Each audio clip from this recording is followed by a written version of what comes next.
2020년 3월 29일 오늘은 중고등부와 청년부 공통의 말씀입니다. 오늘 본문은 잠언 5장 1절에서 14절 말씀입니다.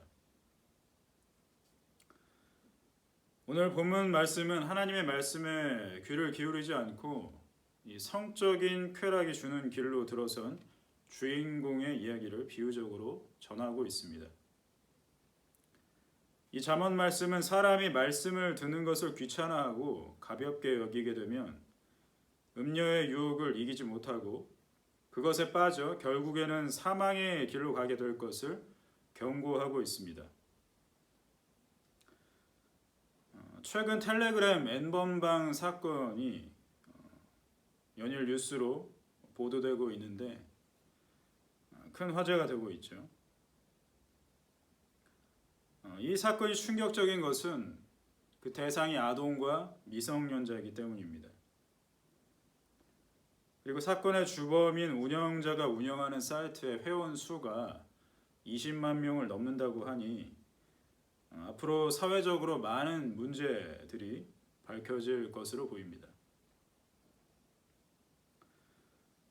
잠언뿐만 아니라 성경은 적지 않은 부분에서 이 성과 관련한 범죄에 대한 경고의 말씀을 우리에게 전하고 있습니다.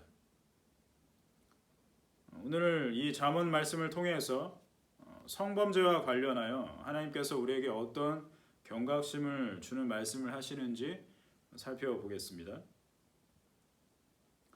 먼저 본문 3절을 보면 쾌락을 대표하는 음료가 등장하는데요. 음료의 특징에 대해 말씀하고 있습니다. 잠언 5장 3절입니다.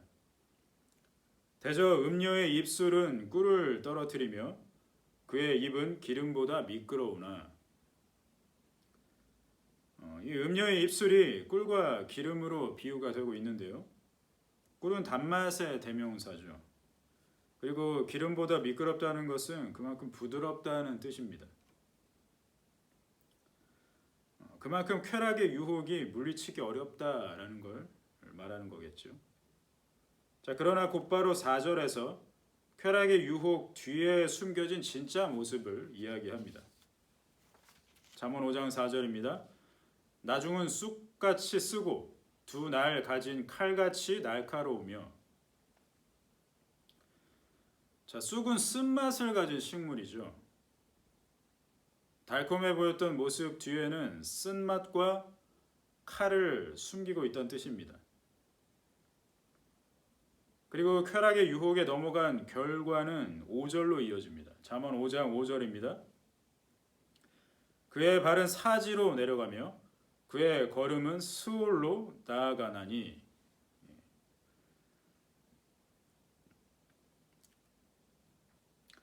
이 사지와 스올은 모두 죽음과 관련한 말입니다.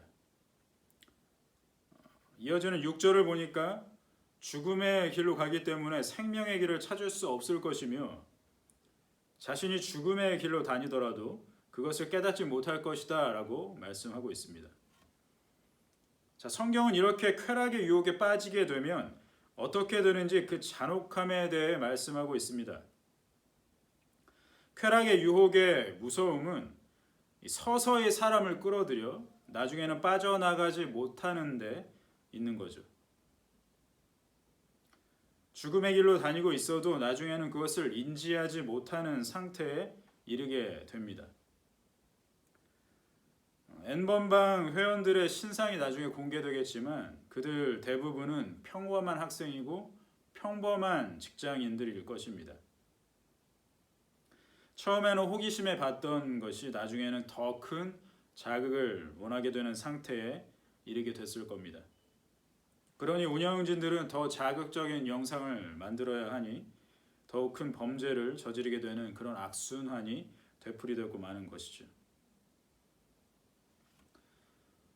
그리고 습관이라는 것은 참으로 무서운 것입니다. 처음에 호기심으로 시작한 것이 나중에는 헤어나올 수 없게 습관으로 만드는 것이 바로 쾌락의 특징입니다. 그러면 쾌락의 유혹에 빠지지 않는 방법은 무엇일까요? 그저 안 안 하면 될까요? 절대 그렇지 않습니다. 안 보고 안 한다고 해서 그 유혹을 이길 수 있는 사람은 아무도 없습니다. 보다 적극적인 방법을 써야 이길 수 있습니다. 본문 7절과 8절에서 그 방법을 알려주고 있는데요. 우리 잠언 5장 7절과 8절 말씀입니다. 그런즉 아들들아 나에게 들으며 내 입의 말을 버리지 말고 내 길을 그에게서 멀리하라. 그의 집 문에도 가까이 하지 말라. 자, 첫 번째로 할 것은 입의 말을 버리지 않는 것입니다. 하나님의 말씀을 버리지 말라는 것이죠. 그리고 두 번째는 자신의 길을 그 쾌락의 길에서 멀리하라는 것입니다. 쾌락의 문에 가까이 하지도 말라고 말씀하고 있죠.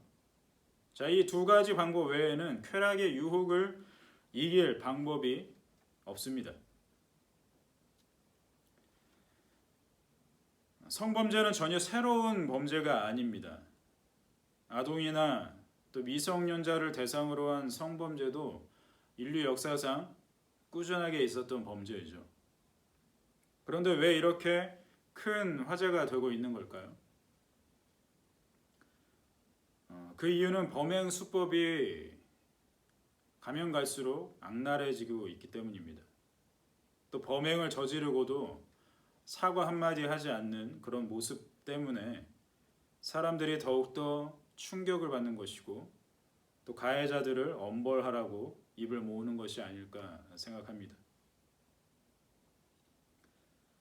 아담과 하와의 범죄 이후 인류는 타락의 열매로 죄를 짓게 되었습니다. 아담과 하와의 아들 가인은 자기 동생을 때려 죽였죠. 또 위대한 믿음의 조상 야곱의 아들 유다는 자기 며느리와 동침했습니다. 또 위대한 믿음의 표상인 다윗은 자기 부하의 아내를 강간했죠. 자, 이렇게 범죄는 끊이지 않았고 또 앞으로도 끊이지 않을 겁니다. 질문 하나 드리겠습니다. 다윗이 믿음이 없어서 범죄했겠습니까? 아니죠. 믿음의 대표입니다. 다윗은 순간적인 쾌락의 유혹에 넘어간 것입니다.